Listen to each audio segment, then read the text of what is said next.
right, well, welcome guys. It's great to see so many lovely, warm, shiny faces.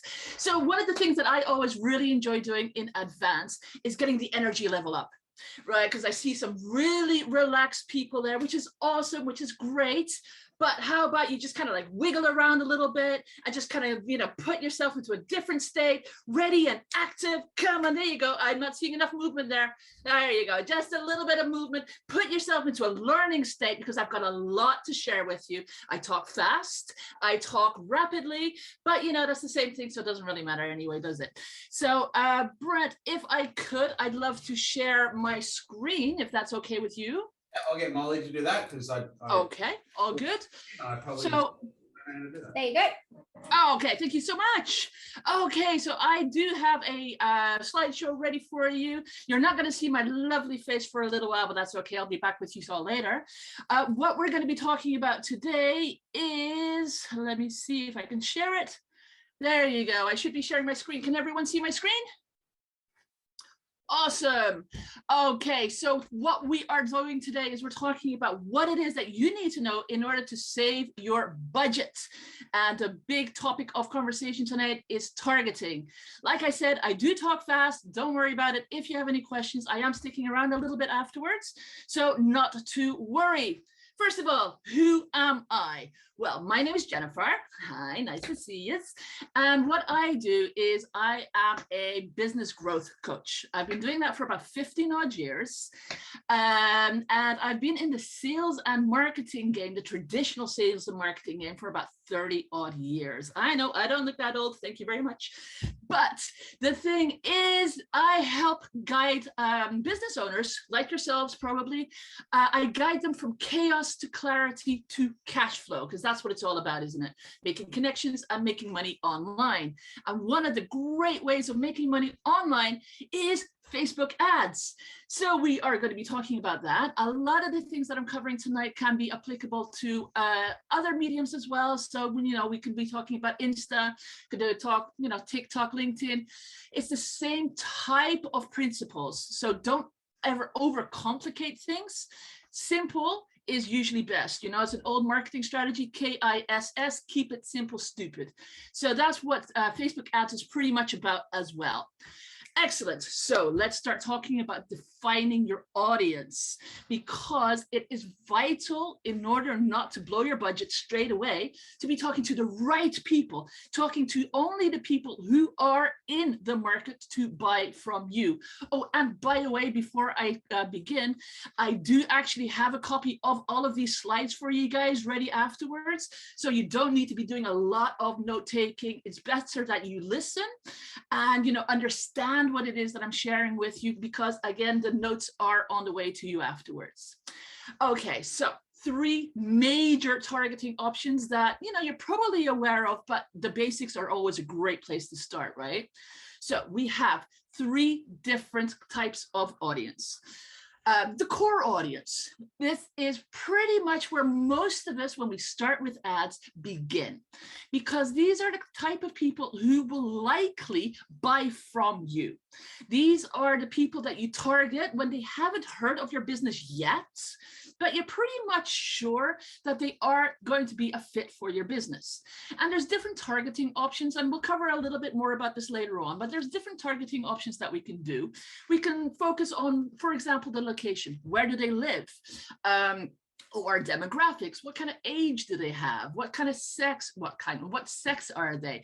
Or interests. Do, for example, they buy online? Vital one to know. So these are the kind of interests that you can target on as well. Behavior is a great one to target as well. Behavior is, do they buy online or not? And interest is the kind of things that, they follow online. So for example, are they in your kind of group? Do they like online marketing? Do they like travel? That kind of thing. Or, you can also target people, your core audience, with the connection that you've had with them on your page, for example, or on your website. So that's your core audience. Now, moving into our next one. Here we go. Come on. There we go. Custom audiences. So a custom audience is a group of people that already know you. These are really the easier ones to actually target with a Facebook ad. Because if, for example, you have a list of your clients and you can have phone numbers or email addresses, and these can be all sorts of people who've interacted with your app or your website or with your Facebook page or group or what have you. You tell Facebook, look, these are the people I want to target. And guess what? Facebook works its magic and along comes your custom audience, and it's as easy as that. Next, we have our lookalike audiences. Lookalike audience are the people who haven't interacted with our pages yet or with our business, but they share very similar characteristics with your audiences, with your customers. So what we do with these people is we tell people, hey, these are the people who have interacted with us before. And hey, Facebook, tell you what, look for people like that. And that is when Facebook works its magic, the algorithm comes into play, and hey, presto, lookalike audiences. You want to be careful with this, though. You really want to narrow your targeting properly in order for this to work to a T. Facebook has the science, but you need to tell them exactly where to look and how to look. Excellent. Moving on to the next little section, rules of thumb. Just like in life, there's rules for Facebook ads as well. So when in doubt, please, people, don't get too specific. I've seen ads, people trying to run ads, and they're like, okay, so it's this type of person. So it's a male, and he's 21 and a half, and he lives in South LA, for example. He speaks French and Arabic and English, and he loves the sunshine. Okay, this isn't going to work, right? So please don't get too specific. If you have a hunch, and that's all it is, a hunch, that your data or your audience is mostly male, but you're not sure, then do not target just males, because you will lose out on a huge chunk of your possible market. And that's just throwing good money away. And at the same time, you don't want to get too vague either, because, for example, okay, you have a lipstick brand. And now you know that there's not too many people out there, too many guys who wear lipstick. In other words, what do you know? You can conclude in this case that pretty much your audience is women. So you limit your campaign to women only in this case. So the message here is don't be too broad and don't be too loose in your targeting. Now, here comes a life lesson for you. And this is all about mixing. And it's not just something that you do on a Friday night down the pub, but do not mix your alcohol in a pub. Just like on Facebook, you do not mix your interest types. Why? Because if you mix behaviors such as your custom audience, your lookalike audience, and other types of interest in one ad set, you're setting yourself up for trouble. And here, the key word, I'm going to say it again, is ad set. Mixing is possible within the same ad group, but not in the same ad set, because you're going to get lost in the numbers. Your ad set will underperform, and you won't know which one of the audiences is to blame for the lack of performance.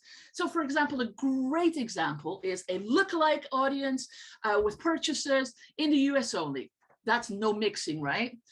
A bad example is, okay, I want my lookalike audience of purchases in the US with an interest and I want them displayed only on, display advertising, and they have to like, you see, it's mixing. It doesn't work. It's too vague. One topic, one type of interest per ad set is a golden ticket right there. So another thing that you want to do is to make sure that you're defining your core audience properly. And what you want to do is pick a combination. And here I am going to allow you to mix, okay? We're pretty close to the weekend, so why not? You want to have a combination of using your avatar which is the best way forward because everything in marketing is avatar, also, avatar or ideal client based. Whether you're trying to get your message out there via an ad, via a post or what have you, the language you use on everything is based on your avatar. You want to get into the mind of your ideal client as best you can, and that is where you define your audience on. Now, so that is the best number one choice. Number two is you can use industry reports, right? Or competitive data. It works well, but don't forget, it's not your ideal client, okay? So you always want to tweak it a little bit more. Also, you can have target competitors or pages with complementary products. Again, not ideal in the long run because they're not your ideal client, but pretty good anyways. Let's dive into them just quickly on each one of them. So your customer avatar is huge. And it's something that I'm going to repeat a couple of times throughout this presentation, because using your customer avatars to define the interests and demographics of your audience is major. So these personas, just another word for avatar, is to be created specifically for your business, and even more so when you're doing an ad for that product. So never forget to really hone in your avatar on whatever it is that you're promoting. So a little, pardon me, an example of an avatar is here. So this is just a random bloke called Marcus. And what you want to do is you look at his name, his job, his age, occupation. But the further you can get into his interests, the better it is. His goals, his frustrations, what does he love? What does he hate? What kind of traits does he have? So the deeper you can dive into the mind of your ideal client, of your perfect client, the better you are. So that works really well if you create an avatar. Now, once you have your avatar ready to go, what you do in order to set up your ad, well, quite simply, and I say quite simply, but I've taken a couple of little screenshots here, but I have to say that the back end of Facebook Ads Manager keeps changing. At the drop of a hat, they change. So these are generalized pictures, but the behaviors, the topics and the choices were probably, pretty much stay the same anyways. So here we go. We've opened up our ads manager now, and we're going into detailed targeting. And we're going to explore our interests, behaviors, demographics that are going to match our perfect audience, our customer avatar. So in this example, for example, we have advertising, and it's a beautiful little niche, right? We've got just enough people for Facebook to be happy with on the detailed targeting option. But of course, you're not just going to stick with one option. Now, remember here though, people, and this is a golden piece of advice. I've had 2 or 3 Facebook ad accounts slammed because I did this wrong. Don't ever have your audience too broad or too narrow. I thought that too narrow wouldn't be a problem. Turns out it was. If you have too narrow an audience, which means that the algorithms can't properly populate, it means that you are going to have less results than Facebook wants you to have, and they are going to penalize you for it. So if your audience is too small, you will 9 times out of 10 get some form of repercussion. If you do it 2 or 3 times, you are going to get your ad closed down, your whole ad account closed down. So don't do it, please. 41 million people here on this example, for example, the Business Insider, that's too big. Right? Of course, everyone gets that. Unless you have a budget like Facebook or Google themselves, this is too big an audience. So you want to narrow it down further by adding in further demographics or layering other audiences within your ad until you get to a nice, comfortable size. People always ask me, so what size is that? I wish I could tell you. I really do. The thing is, it depends on your budget. It depends on how long you're running your ad, and it depends on quite a few other factors. But you want to find a nice thing that Facebook tells you it's properly, nicely defined, and then it should be okay. Moving into our second option that we can use to target people is industry reports. I'm not going to go into detail, but there's websites, for example, SimilarWeb, Alexa, or industry reports, or you can just do your own market research. Some are free options, some are paid options. But if you don't know your ideal client, use this option to try and figure out where and what you should be looking at. Excellent. Option number 3. If you don't have any other options on how to target, or you want to test new audiences, you can just target your competitors, your brands with similar products. I wouldn't advise this option. What I would do is do a backward search on what kind of ads they run, take a look at their audiences, and then see if they will line up with yours. So in other words, you are using their markets, their targeting, but you're just being smarter about it rather than just, blatantly saying, hey, that's it, I'll use whatever it is that you're using. Do your research, people. Honestly, research is everything when it comes to ads. Okay, excuse me while I take a little sip. I live on green tea. Okay, so moving on. Your customer audience, how it looks, how you compile it, is really going to be depend hugely on what it is that you're promoting. Okay, so go through your list, go through your avatars, and really study your audience before you put your ads live, right? And figure out what makes sense using or having in mind the product or service that you're promoting. If you are promoting, I don't know, coaching services, it's not going to make sense to target, nail polish factories or what have you. So as a rule of thumb, generally start by targeting the people who are closest to your ad conversion as goals as possible. Conversion here is the key word. So the people who are willing to take action the fastest, who is closest to your ideal client, that is your perfect starting point, or your jump off point at least. Okay, so that was that first little section there. I see quite a few questions in the chat. Is it okay if I tackle these afterwards, or do you have burning questions? I see Molly shaking. Okay, perfect. We'll keep going. Okay, preparation, guys. If you don't prepare, you're going to prepare to fail. And that's exactly the same case in Facebook as well. Okay, so we're going to talk about how to find your perfect client, but we're going to be talking about relevance even more. So, relevance. In order to be relevant in a market, whether that's branding, whether that's messaging, whether that's your ads, you have to, this is just basic marketing, improve your relevance, improve your targeting by asking yourself some of the basic questions. And I know you know all of these, but again, I'm going through the basics in order to just be able to set you up for success. So, question number 1, where are your audiences? If you're a local business and you can only deliver to certain places, don't target the whole country. That doesn't make sense. It's going to be wasting your budget. And, honestly, Facebook doesn't need your money. Okay, they're losing a lot of money at the moment, but, they don't need your budget. So keep your budget where it's going to do you good. Don't just give it away for nothing. Second question, who are my customers?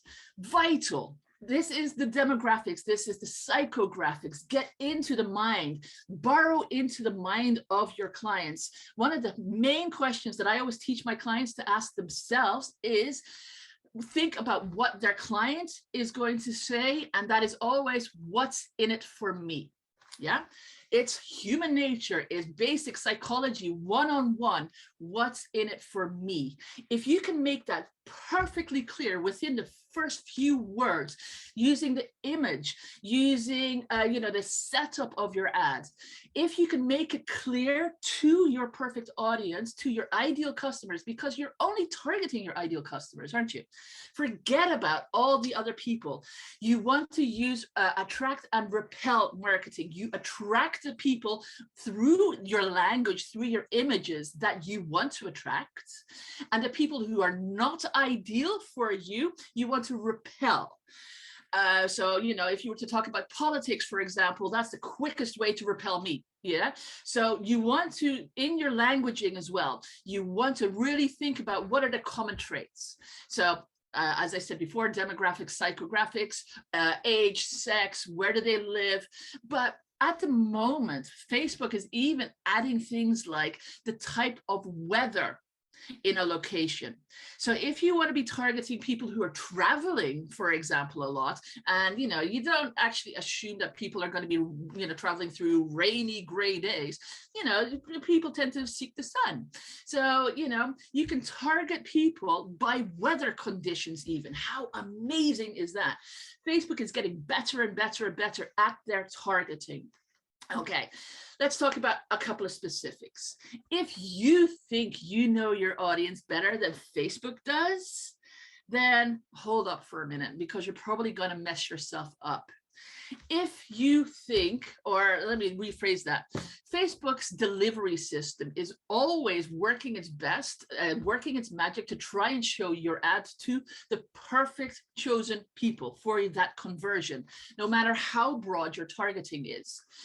If you then think you know better and you overly complexly target in your ad, you are probably going to mess up the delivery system. You're going to end up losing a lot of money, and you're not going to be very happy with the results of your ad. So even if you think you know better and you know, target upon niche, you're probably going to end up shooting yourself in the foot. So my advice, having done this for 15 years, is don't do it. Okay, so let's talk about how to, you know, exclude people strategically, because there is a great art to targeting strategically, and that is great. That is wonderful. But don't ignore the fact that you can also exclude people, because when you narrow down so far, Facebook is going to find the right people for you even faster, and you're going to get better results because of it. So including is great. Excluding is also huge. Don't ignore it. The other flip side of this is whether you are, or if you are, targeting too narrowly. So if this is the case, like I said before, the chances of you getting penalized by Facebook is huge, right? They are really encouraging people to the extreme to broaden their targeting to a point that they can seriously get results for you. So if you are too narrow, please consider using targeting expansion to improve your costs and your results for your campaigns. Okay, brilliant. Moving on. Next, we are going to be talking about split testing. Now, there's a lot of confusion about what split testing is, and there's a lot of trepidation about actually starting with split testing. I'm here to tell you that it's one of the simplest things that you can do. Just be very wary that you do follow some basic guidelines, and make sure you've got the budget to do this, because split testing automatically means everything is double. So whatever cost you have in your mind for your budget, double it straight away, depending on how many split tests you do. But that is a small little rule of thumb. Now, what is split testing? It's simple. It's a way for marketers or people who run ads to test your variables to determine what ad set or what ad works best, and then scale it. Scale it means some people think that you just throw more money and increase your budget on a working ad. Don't do that, because you will not get more results.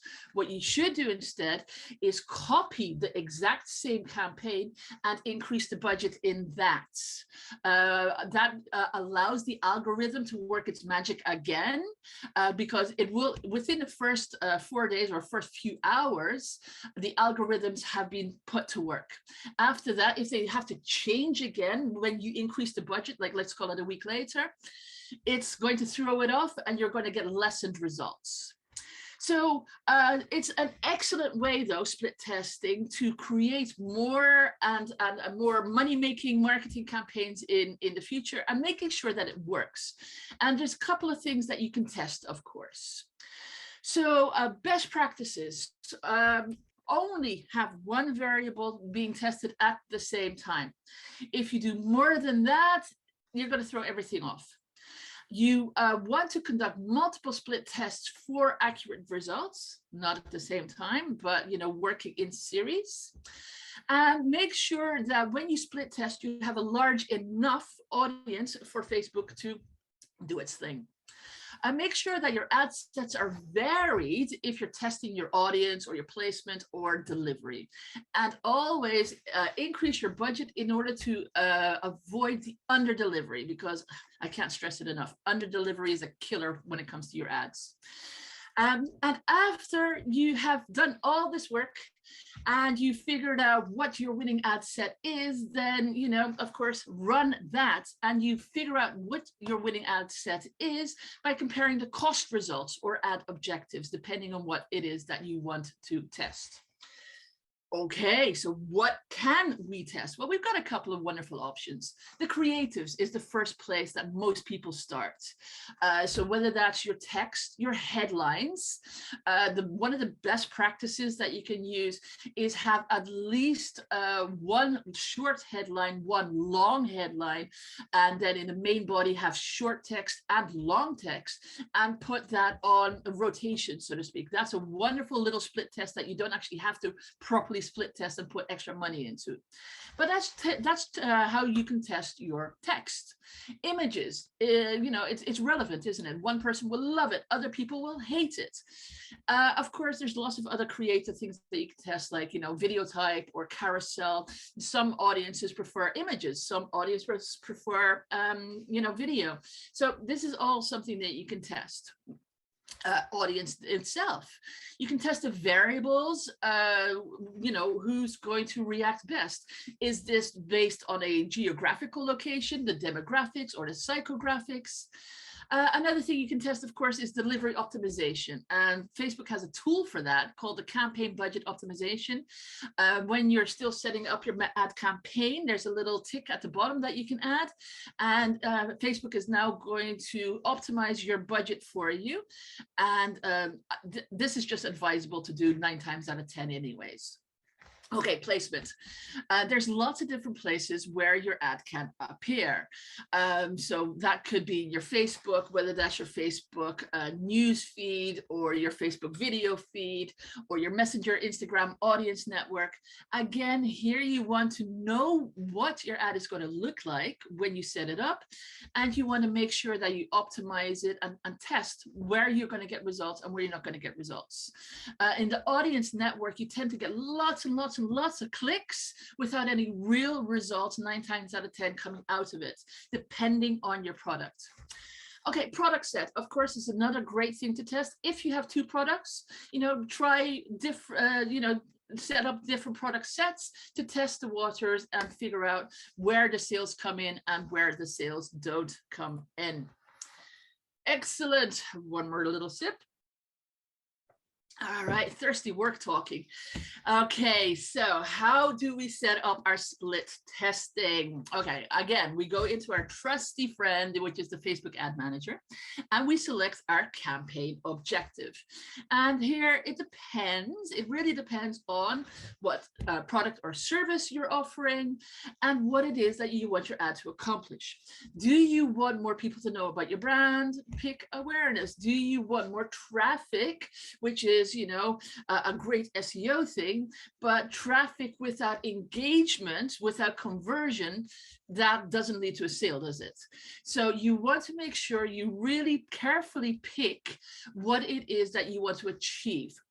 Lead generation or conversion tends to be the 2 ones that get used a lot. Then again, with the catalog sales nowadays, or the Facebook store, that's a new conversion that's come in lately. Okay, so after we have selected what it is that we want, we're going to name our campaign and turn on the split test button right there. I'm sure it pretty much still looks the same. So that's the next step. And then we want to select what it is, what variable it is that we want to test. That's the creative, the delivery optimization, the audience, and the placement. Remember, we talked about these before. So you need to figure out what it is you want to test. If you don't know what you want to test, you're not going to get any results. Just like if you don't know what you want your ad to accomplish, you're not going to get any results. Simple. So do your homework with this as well. Next, customize your audience. This is where a lot of people run into the first issues when it comes to ads. If you have this screen in front of you, first thing is demographics, psychographics. That's what this is basically about. This is the most general you can get. So pinpoint and get specific and get even more specific, just like we've talked about before. Grab your avatar worksheet and really just hone in on what it is that you can do. Next, what we do is we want to figure out where we want our placements. So, you know, Facebook, Audience Network, Instagram, Messenger, where it is that you want to, you know, place your ad. Take into consideration here, and I'll talk about that in a little bit more detail later on, but the graphics don't appear in every placement in the same way. So that is something always keep in mind, that your audio, your picture size or your video size needs to be optimized for every single placement that it is that you choose. Next, what we do is we customize our budgets and our schedule. So we choose between the daily and lifetime budget, and we put in an input amount. Now, another little pointer here, a little by the by, is about a year ago, a daily budget of $5 worked. It still worked.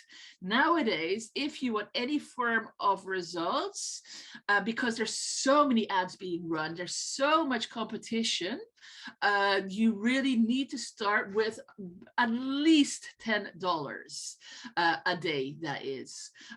This is something that's coming forward due to the new algorithms, due to the market size. So, you know, be safe, don't penalize yourself straight away that you're not going to get any of the results that you want, because your algorithm isn't going to go to work for you properly yet if you have too low a daily budget or, you know, lifetime budget. Excellent. So that was all about split testing. Now, what I want to do is I want to give you a couple of quick tips on how to save your budget. So big bang for the bucks is always a good place to start. So saving money on Facebook ads. Now, I'm not sure how, if even you're not sure how to play the game, because it is a game, isn't it? It's kind of like playing the stock market. It's the Facebook ads game. You could lose your entire investment. Your entire budget could be blown without any results. That has happened to a lot of people, and a lot of people that I talk to have not gotten the results that they want with ads. However, if you understand the system, you can seriously save a lot of money, and the money that you spend can really earn you a healthy ROI on Facebook ads. So let me give you a few little tips on how to do that properly. First of all, we set our goals and objectives. I've said it a few times. If you don't know what it is that you want as a result, you're not going to get any results. So drill down as much as possible on all of these fine details, because knowing precisely what it is that you want your ad to accomplish is the first step to saving money, okay? Have a clear goal also on what a successful ad looks like to you. So for you, success is, you know, do you want X number of customers? Do you X number of clicks? What is it that for you would have a would mean that you have a successful campaign? Okay, and always make sure that your Facebook ads are structured around your ads goals, which is also known as your ad objective. Okay, let's talk about those a little bit more. Ad objectives. So here's some possibilities, okay, some options. You can build an audience and nurture relationships. which is a great place to start when you're building a new brand or a new business. You can sell more. You can remind viewers of what it was that was attractive about you and your brand in the first place. You can build and populate your sales funnel from, top to bottom, attract return visitors. That's what retargeting does, and it's a beautiful thing. It's a marketer's best friend. You can reach more people near your location if that's something that you're interested in, or you can get more subscribers or more sales. If you don't know what your ad is meant to do for you, you're almost guaranteed to lose money, and you're just taking a long shot in the dark. So don't do it. Okay, let's talk about your demographic targeting, because this is all about who is your persona. Now, the best place to start is, and I've said it a few times, and I want you to say it with me, create your avatar, create your customer persona. This is the jump off point for everything you do. So if there's only one takeaway that you have from today, is create your avatar and dive into the mind and always think, what's in it for me? That's what your customer is always thinking when they look at everything that you put out there. What's in it for me? Okay, so jump into their minds and figure out, who are they? How old are they? What are their hobbies? What's their income? You can target people nowadays on the value of their house even as well. You can target people on their income. So by really understanding who your ideal client is or your customer is, when you're designing your Facebook ad, then this is vital. Always make sure that matches with your ad, matches your persona. Yeah, if you have any discord, any disharmony on what their avatar is and your targeting is, you're setting yourself up for failure. And please get professional help if you think that's the case, because otherwise you're going to blow your budget. Talk to Brent. He's a star at this. Okay. Next, Facebook charges. You want to know what it is, right? And how Facebook charges you for your ads. I know that's one of the things that I always wanted to know. So one of the things that you should realize is that there's a difference between a cost per click, the CPC, and an impression. Okay, so as it sounds, cost per click is the fee that you pay every single time when a viewer clicks on your ad. Or if they're just window shopping, with no intent to purchase, doesn't matter. They click. That's all that matters. It's the click. And an impression is when your ad just shows up on a screen. Regardless of whether someone clicks or not, it just zips past, no one's paying attention, but you're getting charged anyway. So 9 times out of 10, impression is not the best way forward, because you don't know whether you've caught someone's attention or not. Unless you've run a split test before and know that you have a winner of an ad, then impressions will work. But you have to have a really, really strong ad before I would advise you to use impressions. Okay, auction. I don't know if you're aware of this, but Facebook charges by auctions. And on average with Facebook ads, you will pay around $5.50 US for about 1,000 impressions. And this is old stats. This is about a year old. So the prices have probably gone up. I know they've gone up in the last 6 months. I'm not exactly sure, but this was what it used to be. A click used to, and depending on your industry, because there's huge variations in that as well, depending on how much, how many other people are trying to advertise in the same space. That's another variable of your ad costs. But a click used to be worth about 43 cents. Now, the cost of your CPC, cost per click ad, is based on part on auction. And the auction is basically the price that you bid, but it also takes into account your relevance score. And I'll talk about that in 2 seconds. But often the relevance score beats out on the highest bid, because Facebook wants to provide the best user experience for all of you, okay? It really is trying to be your friend, and it deems the highest value, the most reputable, so that is where the click is going to go. So if your ad isn't valued by your customer, if you're not getting the love, then someone who is getting the love with an ad, a similar ad, is going to get the click instead. So you set the total amount that you're willing to pay per click, and you also set your daily, weekly, or monthly or lifetime budget caps. Okay, so you really need to think about a lot of variables. I know it's tricky, and that's why Facebook ads isn't for everyone unless you know what you're doing. And that's what all of these trainings are for. We're trying to get you educated so you're not going to chuck a whole lot of money at Facebook without getting you results. Now, excuse me, the relevance score. So relevancy is vital for Facebook. I just talked about it a little bit. It's the love that Facebook gives you. And it's determined by a lot of different factors based or processed by Facebook's algorithm. Now, the network is primarily measuring viewers' interest in you, your brand, and your product. And in order to save money on your ads, you want to make sure that you focus on the relevance, the timeliness, and the quality of your ads. If you put an image up there that has no relevance, so for example, you are trying to sell cat products and you put a picture of some dude with a sports car, you're not going to have a relevance score, are you? There's a discord. Facebook doesn't like that. You're not going to get the love from your audience. And Facebook is all about the love. I've never thought I'd say that. Facebook is all about the love, but never mind. So it's relevance. You need to make sure that you're getting the love from your audience. Now, another vital thing in order to save your bucks is your design. So apart from the demographics, the psychographics, and your targeting, your Facebook ads design is going to determine whether it's successful or not, whether it proves to be a waste of money or not.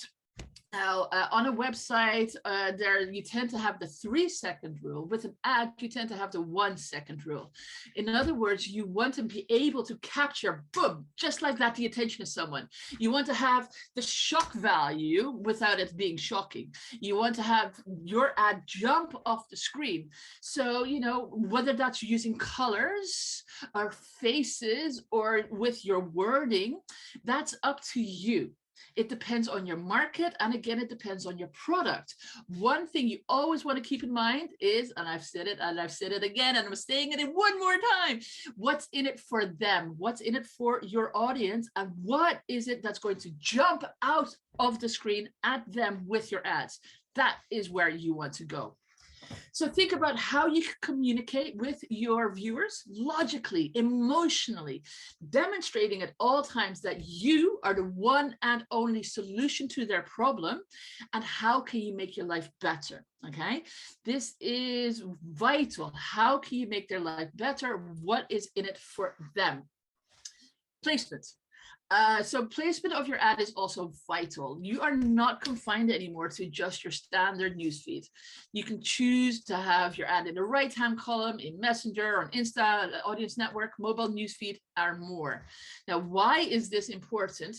Well, one of the reasons is because of the dimensions of your ad might not be the same across the board. Now, I said it before, but some ad formats will cut off a really good portion of your ad or of your image or your text. So it's really good practice to use the most influential text in the first 3 sentences of your ad's text. So have your main point, the wow.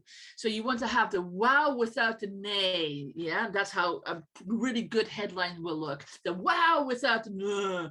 So have that wow jumping out in the first 3 sentences of your ad text. Moving on, tracking. So tracking your ad and the results of your ad is vital because it's going to determine what's effective. You don't want to keep running a losing ad because you're just going to keep losing money. So whether it's underperforming, you have to pull it. Whether it's teetering by the brink, yeah, just make some adjustments. Basically, the whole point here is keep an eye on what it is that you're doing, okay? So possibly you can make some adjustments, or, you know, what I tend to do is I create one ad in about 5 different versions and lots of different ad sets where I test different things, and you pick out the winners out of that. So, you know, which ones have the best bang for your buck, keep them running, and which ones are losing money, pool those. All right, bottom line, people, we're almost done. Facebook's ads can be astronomically expensive if you don't know what you're doing.